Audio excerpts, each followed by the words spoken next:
Hello, beautiful people! Sangue bom, sangue nos olhos, faca na caveira. Eduardo Dias, aqui no Mediciners, na aula de número 3. Hoje vamos aprofundar ainda mais o conceito de autoconhecimento, fazer uma gestão melhor das nossas capacidades e habilidades e avaliar como que a gente pode implementar isso de uma forma técnica, de uma forma precisa, aonde você vai gerenciar os seus resultados de uma maneira consciente.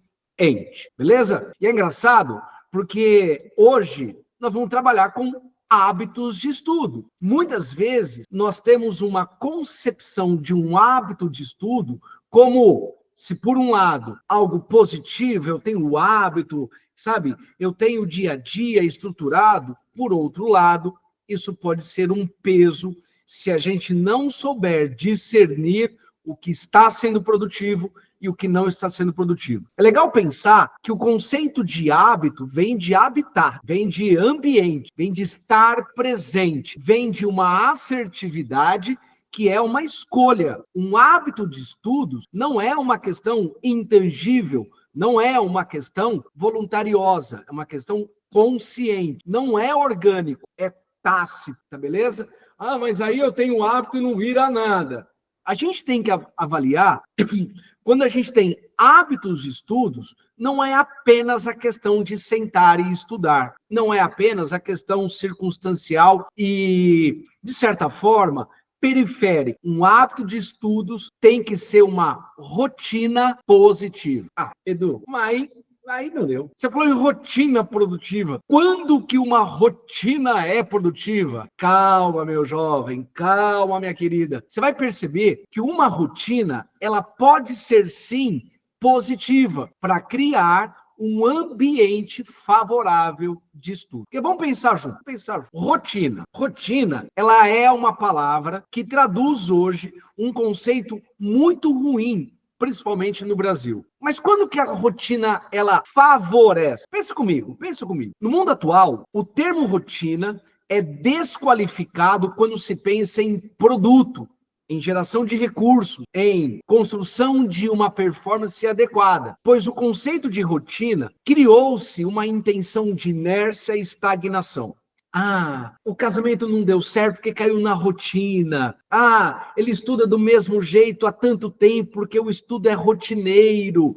A gente joga o conceito de rotina para o conceito da inércia. E vamos lembrar, a inércia é um conceito que se diz pleno por si só. Como é isso? Um corpo que está em movimento, permanece em movimento, em direção, sentido e módulo ad eterno. Ou um corpo que está parado, permanece parado, entendeu? Ad eterno. Porém, tem uma parte da definição que a gente intencionalmente exclui, exatamente para manter a estrutura nociva do conceito de rotina sempre ativa. A gente sempre esquece que através de uma força externa, esse corpo pode mudar a sua direção, pode mudar a sua intensidade, pode mudar o seu sentido. Ou um corpo que está parado pode começar a movimentar. O Einstein tem uma frase que é muito interessante, que diz que insanidade, veja, rotina, é quando você faz sempre as mesmas coisas e espera por resultados diferentes. Então, nós temos esse conceito, né, esse paradigma nocivo de rotina, como se ele fosse exclusivamente ruim. Eu não estou falando que a rotina é sempre bom, né?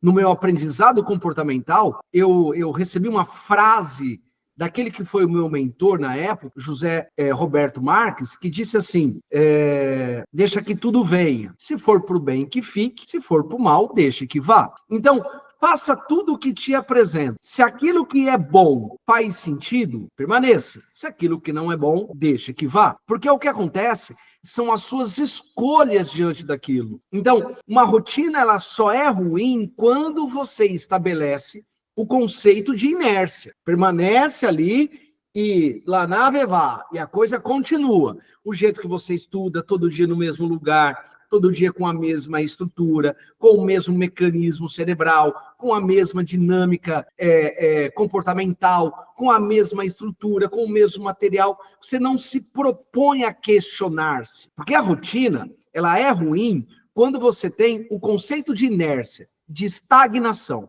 Mas vamos pensar, o cérebro, ele gosta da rotina. Como assim, Edu? Claro, lei do menor esforço, neném. O cérebro gosta de um padrão, de uma estrutura que tenha um paradigma, porque nós nos preparamos energeticamente para que algo aconteça.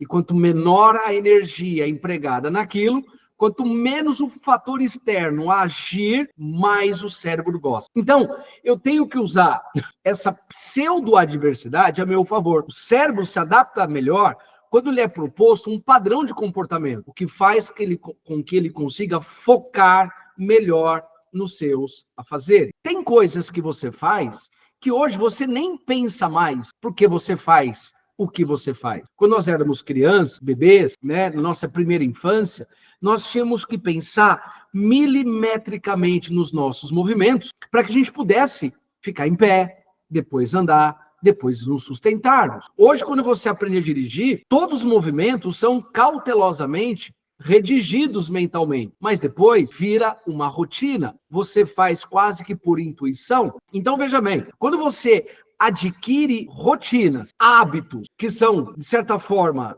prazerosos dentro de um determinado padrão, isso se estabelece também nos nossos estudos, ir para o mesmo cursinho, assistir às aulas, ter um padrão de estudos, tal.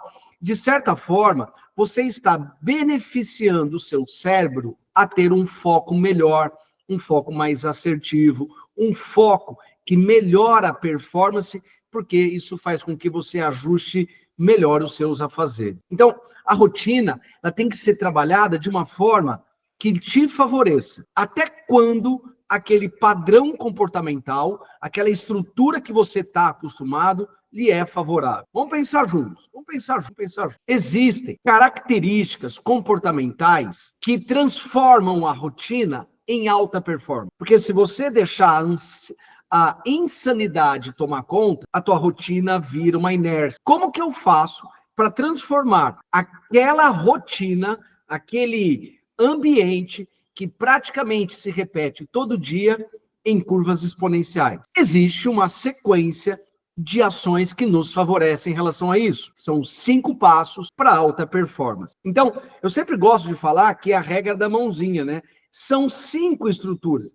Edu, essa história de 5 passos, de 5 o quê, tá? Eu também acho uma balela, eu também acho um negócio meio louco, mas nos ajuda a pensar numa forma pragmática, sequencial, que possa gerar recursos bem estabelecidos. Não estou falando de um passo a passo como receita de bolo, mas é uma sequência de ações que voluntariamente, de uma forma quase que consciente, faz com que você atinja alta performance. Vamos pensar juntos. 5 estruturas. A começar pelo hábito, depois eu tenho a disciplina, eu tenho a autonomia, a autoridade e, por fim, a performance. Se você pensa numa sequência lógica, você começa a imaginar o porquê que você desanima, o porquê que você se frustra em maio, em junho, em março, se você não tem a nota que você gostaria de ter. Porque você quer a performance antes da autoridade. Porque você quer ter o domínio da sua nota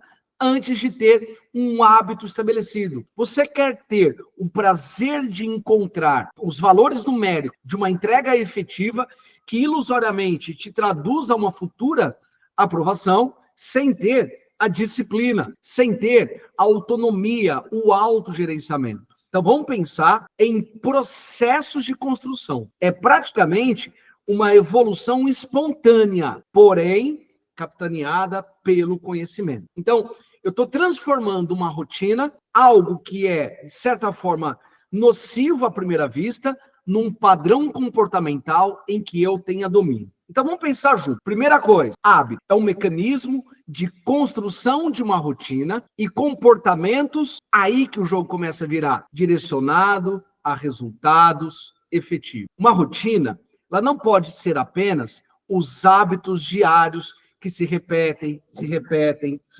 Uma rotina de alta performance tem que ser a construção de um hábito que tem um direcionamento para uma determinada função, para tirar uma nota, para aprender logaritmo, para compreender a sequência das datas dos modelos atômicos. Então, quando você está lá estudando, o que é necessário, primeiramente? Esquece performance, esquece nota. Ah, não, mas eu vivo por nota. Você não vai ter nota se você não tiver a consciência do que você está fazendo. Então, é preciso, primeiro, quase que numa embalagem a vácuo, quase que pasteurizadamente, você frequentar o seu ambiente de estudo. Seja o seu cursinho presencial, seja ficar diante de uma tela de computador para o seu cursinho online, ou seja, diante das suas listas. Nós já falamos sobre plano de estudos.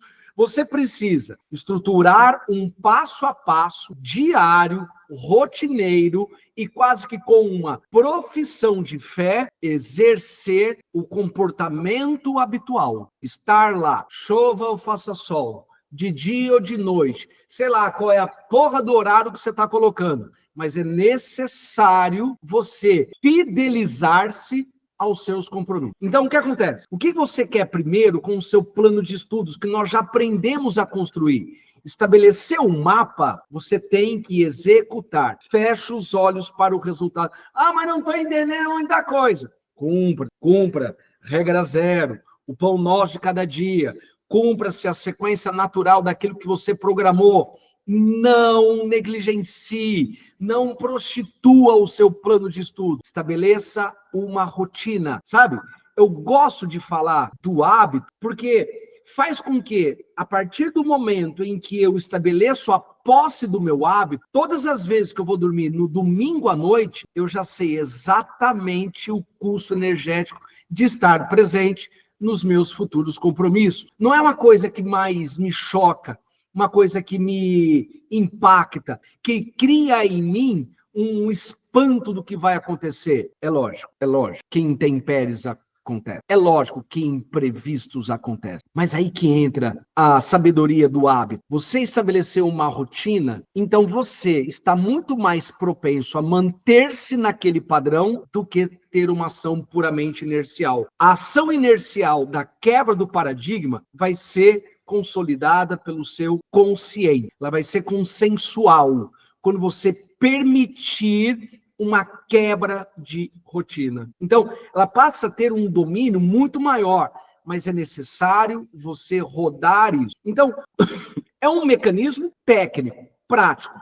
Pega o seu plano de estudos e o vivencie. E tenha o hábito de estar com ele o tempo todo, até que ele se incorpora em você. Naquele limite que você vai ter a idiosincrasia dos seus hábitos nocivos. Até aquele limite, vai entendendo aonde o sapato aperta, aonde o hábito está bom, aonde o hábito ainda é procrastinador. Estabeleça uma rotina, estabeleça um hábito. Siga o seu plano de estudos, custe o que custar. Ah, mas se ele não for bom, você vai mudar lá na frente, neném. Lembra que uma das análises futuras é a autonomia, mas você primeiro precisa vestir a sua roupagem de candidato, para entender aonde dói. Não mude durante, mude apenas quando você perceber que as suas ações são muito específicas. Então é importante você estabelecer hábito. Quando um aluno meu fica doente, quando um aluno meu volta de férias, quando um aluno meu sai de feriado, o que eu faço? Segunda-feira, volta e cumpra-se. Ah, mas eu não estou conseguindo me conectar. Só faz. Em 2, 3 dias já está tudo normal.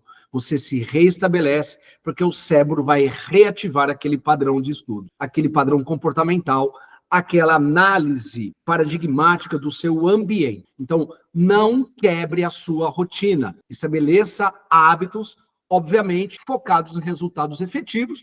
E quais são os resultados efetivos? Não são notas, são estratégias comportamentais para você cumprir aquilo que é devido. Muito bem, você adquiriu o hábito, já não tem um custo para você saber o que vai acontecer. Você já consegue estar presente, mesmo que sua nota seja baixa, neném. Mesmo que o seu rendimento seja ruim, neném. Fica tranquilo. Se você já frequenta, já habita, já tem uma rotina daquilo que você pré-estabeleceu, se isso tem um custo quase nulo, você tem disciplina. O que é disciplina? Disciplina, eu gosto muito de uma definição que diz que ser disciplinado é ser discípulo de si mesmo. Você não precisa justificar para si mesmo por que você faz aquilo que você faz. Por que eu não faria? Edu, por que você faz isso? Porque eu escolhi. Ah, mas escolhi é muito foda. Mas eu me habituei a isso. E quando eu me habituo, eu vou jogando o curso cada vez mais para baixo. Então, por exemplo, tem matérias que você não gosta. Então, se você se habituar, por exemplo, não tem regra oficial para isso, mas se, por exemplo, você quer começar com a matéria que você menos gosta, o hábito te torna disciplinado. Nossa, mas você vai estudar isso? Isso cai pouco. Essa história de estatística, estuda pouco que cai pouco, se cai, você se fudeu. Se está na programação, seja disciplinado. Está lá no seu plano de estudos, seja disciplinado. Porque o hábito já se estabeleceu. E aí você tira o custo emocional e para de se questionar do porquê você faz aquilo que você faz. Você vai perceber que o teu hábito transformou-se em disciplina quando você parar de se questionar porque você faz aquilo que você faz. Muitas vezes, nós estamos muito distantes da disciplina porque a gente ainda justifica para o outro. Ah, eu estou fazendo isso, tá? Eu fico dando satisfação. Por que você faz isso? Por que você não vai estudar? Porque assim, lembra do off da aula 1 que eu falei para vocês? Off é importante para caramba. O não estudar, ele é tão emblemático quanto o estudar, porque dá uma mensagem subliminar que você está fazendo correto, então você não precisa se desgastar no horário livre, porque os outros estão.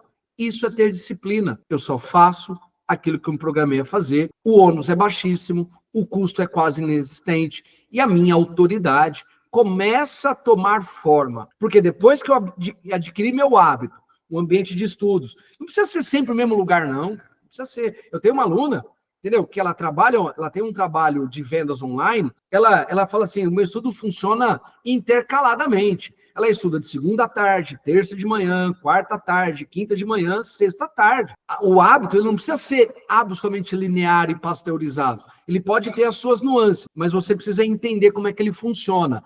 E o hábito te torna disciplinado. Você não consegue não fazer aquilo que você faz. A partir desse momento que é justo para você frequentar aquilo e ser disciplinado com hábito, não quer dizer fazer apenas coisas prazerosas, é fazer o que precisa ser feito, você começa a entender aonde o calo aperta, entendeu? No seu sapato. Você começa a entender aonde o vestido te coça, entendeu? Onde a camisa te pega, né? E você começa a perceber que você pode gerenciar os seus hábitos, porque como você é disciplinado, se você começar a fazer alterações que comece a te dar uma vantagem qualitativa, ter uma consciência comportamental, de que você pode fazer os ajustes necessários baseados na sua própria experiência, não em perspectiva, não em expectativas, não numa percepção de valor, mas sim em hábitos realizados experimentalmente. Então, assim, puxa, não funciona eu estudar matemática à noite. À noite eu já estou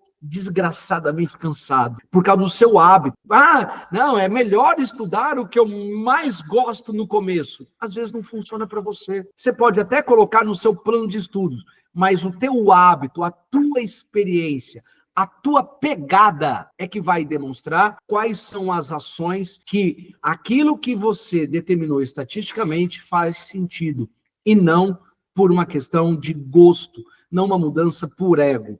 Aí você começa a ajustar. Minha dica, parente, só faz o ajuste quando você encerrar um determinado ciclo. Por exemplo, vivencie a semana. Ah, eu preciso ajustar, eu vou tirar essa matéria da terça e colocar na quinta, eu vou tirar essa da noite e colocar de manhã, e aí você propõe um ajuste do seu plano de estudo. Você, dentro do seu hábito, vai mudar as colocações qualitativas. Espera fechar o ciclo da semana, veja se tudo funcionou. Porque mudar a segunda para quarta, ou as matérias de segunda para quarta, pode impactar moralmente a sexta-feira. Então, não vai mudar a quinta só porque a quarta foi ruim. Espera encerrar o ciclo para poder fazer o gerenciamento, porque você precisa de experiência, a vivência para que isso funcione. Aí, você tem autoridade, você já tem o hábito, você já tem essa rotina positiva, você já é disciplinado, essa rotina ocorre a baixo custo emocional, você já tem consciência de quando apertar, quando afrouxar, você já tem, por exemplo, bases né, vivenciadas que te proporciona decidir aumentar o horário de matemática, diminuir o horário de história, ou aumentar o horário de geografia, diminuir o horário de física, né? Ô, Du, tá louco? Vai depender da sua experiência, da sua experiência. Então, quando você tiver isso, você começa a ter uma consciência, sabe? Consciência mesmo, um reconhecimento de que aquilo que você faz, cara, é pica. O reconhecimento da sua capacidade de entrega, que lhe oferece o poder de gerenciar e nutrir as suas notas. Se eu fizer isso, vai dar esse resultado. Cara, isso é incrível, porque quando você tem autoridade, você sabe que quando você mexer, você saberá que você sabe qual é o limite da sua dor. Você sabe aonde a coisa se estrutura de uma forma em que pode alcançar a curva exponencial. Só depois desse sentimento, cara, eu sei que vai dar certo antes de fazer. É que a gente atinge a performance. É o foco assertivo na qualidade das suas respostas, considerando todo o seu potencial de resultado exponencial. Cara, você sente que o resultado ele pode ser manuseado, ele pode ser manipulado no bom sentido, porque você tem todo o poder de gerenciamento da sua capacidade. Aí você sabe, quando um dia que você não está bom, diminui a pegada. O dia que você está louco, mais doido que o Batman e Robin, você acelera e você vai ter ótimos resultados. Ter esse domínio faz com que você veja o seu dia a dia de uma forma mais performática, através de ciclos repetitivos, não inerciais, mas de alta performance por causa da disciplina. Tudo bem? 5 passos da alta performance. Sempre lembra, a coisa não funcionou, cria um novo plano de estudos, hábito, diminua o custo, para de se julgar, tenha autonomia para poder fazer as alterações adequadas, crie, entendeu, a sua própria autoridade e manuseie as suas notas conforme eu estou te falando.